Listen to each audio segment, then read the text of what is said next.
दोस्तों, रामायण में माता सीता और भगवान राम के वियोग की कहानी तो हर कोई व्यक्ति जानता है कि वनवास से लौटने के बाद एक धोबी के कहने पर माता सीता को अयोध्या से निकाल दिया गया था। लेकिन क्या आप जानते हैं, एक समय माता सीता ने बहुत बड़ा पाप किया था, जिसकी सजा की वजह से उन्हें अपने पति से दूर रहना पड़ा था। दोस्तों, हमारे हिंदू धर्म में बहुत से धार्मिक ग्रंथ हैं, जिनमें हमें बहुत सारी शिक्षाएं ग्रहण करने को मिलती हैं। हमें हर ग्रंथ से ये पता चलता है कि जीवन में आने वाली हर परिस्थिति का सामना कैसे, कब और किस तरह से करना चाहिए। आज हम बात करेंगे उन्हीं ग्रंथों में से एक रामायण के बारे में। वैसे तो रामायण से जुड़े बहुत से ऐसे प्रसंग हैं जो बड़े प्रसिद्ध हैं, लेकिन आज हम आपको इसी से जुड़ा एक खास प्रसंग बताएंगे। दोस्तों, वीडियो में हम आगे बढ़े उससे पहले आप सभी से हमारा एक छोटा सा निवेदन है। यदि आप हमारे चैनल पर पहली बार आए हैं तो हमारे चैनल को सब्सक्राइब जरूर करें। अब आपका ज्यादा समय न लेते हुए इस वीडियो को आगे बढ़ाते हैं और जानते हैं कि आखिर माता सीता ने ऐसा कौन सा पाप किया था जिसकी वजह से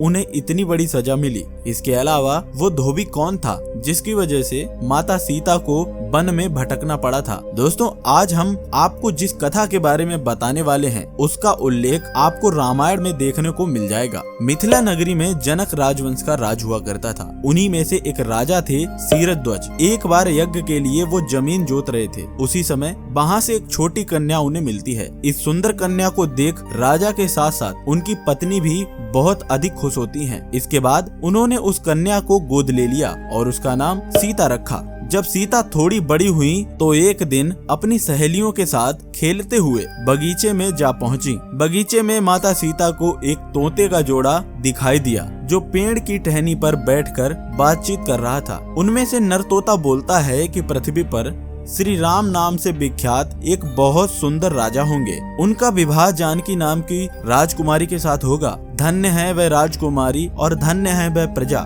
जिन्हें भगवान श्री राम जैसे राजा मिलेंगे। इन साधारण तोतों के मुख से अपने भाभी पति का नाम सुनकर माता सीता अचंभित हो गईं। इसके बाद माता सीता ने अपनी सहेलियों से कहा कि वह इन सुंदर तोतों को पकड़कर लेकर आएं। इसके बाद उनकी सहेलियां तोते के जोड़े को पकड़कर लाती हैं। माता सीता दोनों पक्षियों को पुचकारते हुए उनसे पूछती हैं कि तुम दोनों पक्षियों को भविष्य के बारे में इतनी जानकारी कैसे है। तब वे पक्षी कहते हैं कि यहाँ आने से पहले हम ऋषि वाल्मीकि के आश्रम में रहते थे। वहाँ पर हर रोज भगवान श्री राम और माता सीता के जीवन के बारे में ऋषि वाल्मीकि अपने शिष्यों को शिक्षा देते थे, जिस वजह से हमें उनकी पूरी जीवनी कंठस्थ हो चुकी है। ये सब सुनकर माता सीता ने सोचा कि ये पक्षी तो काफी दिव्य हैं, क्यों ना मैं इन्हें बहला फुसलाकर अपने जीवन से जुड़े हर एक पहलू के बारे में जानकारी प्राप्त कर लूं। माता सीता उन पक्षियों से कहती हैं कि तुम दोनों बहुत सुंदर हो, देखो डरो नहीं,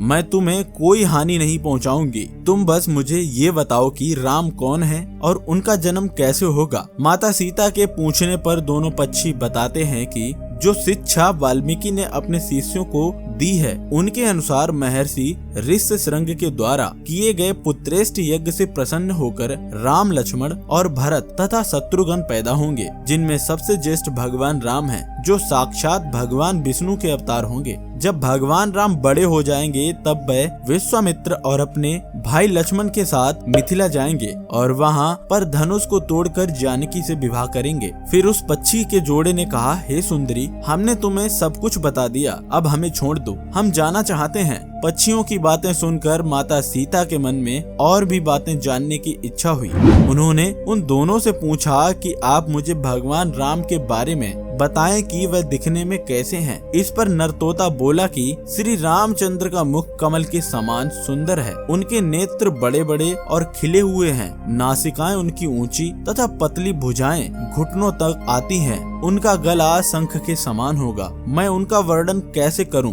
जिनके गुणों का वखान तो कोई भी नहीं कर सकता। दोनों पक्षी कहते हैं कि जानकी देवी धन्य है, जो जल्द ही श्री रघुनाथ जी की पत्नी बनकर उनके साथ कई वर्षों तक राज करेंगी। इसके बाद दोनों पक्षी बोले, लेकिन तुम कौन हो सुंदरी? पक्षियों की बातें सुनकर माता सीता ने कहा कि जिसे तुम लोग जानकी कह रहे हो, दरअसल वो मैं ही हूँ। इसके बाद पक्षी कहते हैं कि हे सुंदरी, हमने तो आपको आपने जो भी पूछा उस तरह से उसका सही जवाब दे दिया, अब आप हमें छोड़ दें। ये सुनकर माता सीता पक्षियों से कहती हैं कि मैं तुम दोनों को तभी छोड़ूंगी जब भगवान श्री राम यहाँ आकर मुझसे विवाह करेंगे तब तक तुम दोनों मेरे साथ राजमहल में ही रहोगे। वहाँ तुम्हें हर तरीके की सुख सुविधा दी जाएगी। यह सुनकर मादा तोता जानकी से कहती है कि हम वन के पक्षी हैं, हमें घर में सुख नहीं मिलेगा। मैं गर्भवती हूँ, मुझे जाने दो। मैं अपने स्थान पर जाकर अपने बच्चों को जन्म दूंगी। आप चाहें तो उसके बाद फिर से मैं यहाँ पर आ जाऊंगी। उसके कहने पर भी सीता जी ने उसे नहीं छोड़ा। तब नर तोते ने कहा,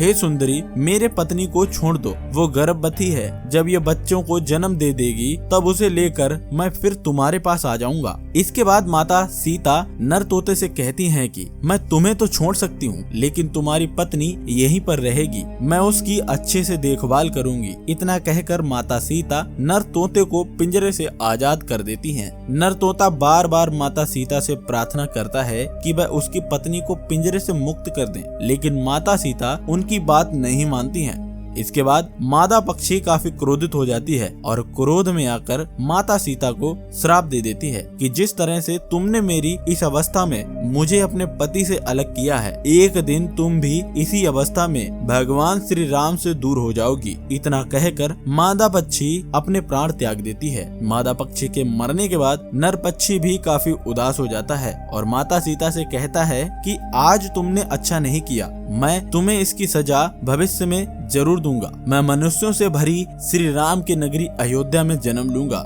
मेरे ही कारण तुम्हें पति के वियोग का दुख उठाना पड़ेगा। इतना कहकर कुछ समय बाद वह भी अपने प्राण त्याग देता है। इस प्रकार सीता जी के जीवन में आने वाले विरह दुख का बीज उसी समय पड़ गया। इसी बैर भाव का बदला लेने के लिए वही तोता अयोध्या में धोबी के रूप में प्रकट हुआ और उसके लगाए गए लांछन के कारण सीता जी को वनवास का और श्री राम के विरह का दुख भोगना पड़ा था। भगवान राम और माता सीता के वियोग के पीछे एक और प्रचलित कथा बताई जाती है, जिसके अनुसार कहा जाता है कि भगवान राम और माता सीता को नारद ऋषि के श्राप की वजह से वियोग का दुख सहन करना पड़ा था। पौराणिक कथा के अनुसार नारद जी को एक बार बहुत ज्यादा अहंकार हो गया था। इस अहंकार को तोड़ने के लिए भगवान श्री हरि विष्णु ने एक माया रची। इस माया में एक नगरी बनाई। उस नगरी में एक सुंदर राजकुमारी का स्वयंवर रचाया गया। भगवान श्री हरि की प्रेरणा से वहां नारद जी पहुँचे और जब वे स्वयंवर के बारे में जानकारी ले रहे थे तभी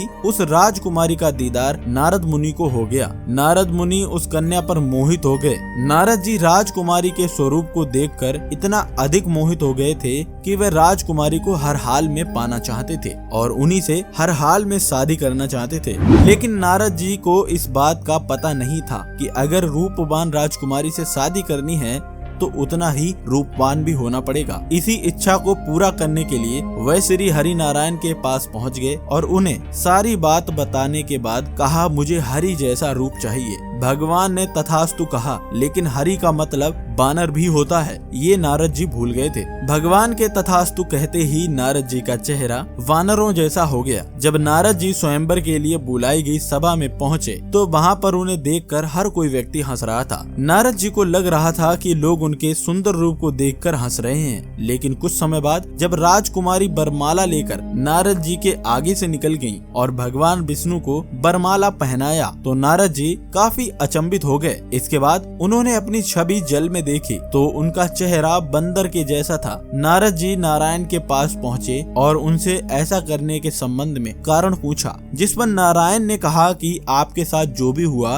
वह आपके हित में ही है। यह सुनकर नारद जी काफी क्रोधित हो जाते हैं और आवेश में आकर श्री नारायण को श्राप देते हुए कहते हैं कि जिस तरह से स्त्री को पाने के लिए मैं व्याकुल हुआ हूँ, उसी तरह से आपको भी पृथ्वी लोक में जन्म लेना होगा और स्त्री वियोग सहन करना पड़ेगा। इसीलिए कहा जाता है कि त्रेता युग में भगवान विष्णु ने राम के रूप में तथा माता लक्ष्मी ने सीता के रूप में जन्म लिया था। उनके विवाह के बाद इन्हें इसी श्राप की वजह से वियोग का दुख सहन करना पड़ा था। तो दोस्तों, आपको क्या लगता है किसके श्राप की वजह से माता सीता को भगवान श्री राम से दूर रहना पड़ा था? आप हमें कमेंट बॉक्स के माध्यम से जरूर बताएं। अगर वीडियो अच्छी लगी हो तो वीडियो को लाइक करके चैनल को सब्सक्राइब कर दें ताकि आगे आने वाली हर एक वीडियो की नोटिफिकेशन आपको मिल सके। हम मिलते हैं आपको अगली वीडियो में, तब तक के लिए धन्यवाद।